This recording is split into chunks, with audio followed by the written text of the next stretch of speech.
দিদি চটেছেন বুঝেই ডিগবাজি কেষ্টর। ক্ষমা চেয়েও তুললেন মারাত্মক অভিযোগ। বোলপুর থানার আইসিকে ফোনে গালিগালাজ করে বিরাট বিপাকে বীরভূম তৃণমূলের দাপুটে নেতা অনুব্রত মণ্ডল। আইসিকে গালাগালিতে জোড়া ফুলের শীর্ষ নেতৃত্ব তার উপর যার পরনাই ক্ষুব্ধ হয়। সেই সঙ্গে পুলিশ সুপারও তার বিরুদ্ধে কঠিন ব্যবস্থা নেওয়ার কথা বলেছিলেন। পরিস্থিতি বেগতিক বুঝেই 180 ডিগ্রি ভোলকদল কেষ্টমণ্ডলের।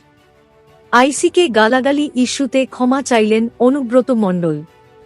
ক্ষমা প্রার্থনা করে একটি চিঠিতে অনুব্রত মণ্ডল লিখেছেন, পশ্চিমবঙ্গের পুলিশ মন্ত্রী মাননীয় মুখ্যমন্ত্রী মমতা বন্দ্যোপাধ্যায় পুলিশের একজন সাধারণ কর্মী থেকে বড় অফিসার সবাই দিদির কাছের মানুষ, তাদের অপমান করার কথা ভাবতে পারি না।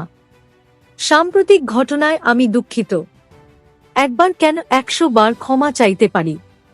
আসলে আমি অনেক রকম ওষুধ খাই, দিদির পুলিশের বিরুদ্ধে কেউ কোনো অভিযোগ করলে মাথা গরম হয়ে যায়। সত্যিই আমি দুঃখিত। তিনি আরও লিখেছেন, 3টি মহকুমা রামপুরহাট, সিউড়ি, বোলপুরে বিশাল মানুষের মহা মিছিল দেখে কারা ভয় পেল? বিজেপি কি করে আমার আর বোলপুরের আইসির সাথে ফোনের ফুটেজ পেল? কে দিল? কোনো চক্রান্ত নেই তো। উল্লেখ্য, সম্প্রতি একটি অডিও ক্লিপ রীতিমতো ভাইরাল হয়।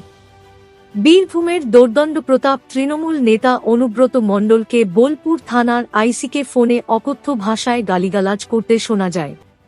যদিও সেই অডিও ক্লিপের সত্যতা যাচাই করে দেখেনি ইন্ডিয়ান এক্সপ্রেস বাংলা। তবে ফোনে ওই গলা অনুব্রত মণ্ডলের বলেই অধিকাংশ মহল নিশ্চিত। এরপরই বীরভূমের পুলিশ সুপার আমনদীপ বলেন, বোলপুরের আইসি লিটন হালদার অভিযোগ করেছেন যে এখানে একজন স্থানীয় নেতা ওকে ফোন করে গালিগালাজ করেছেন। এই ঘটনার ক্ষেত্রে আমরা ফের দায়ের করেছি। যত কঠিন ব্যবস্থা নেওয়ার নেব। আইন অনুযায়ী সব পদক্ষেপ করা হবে।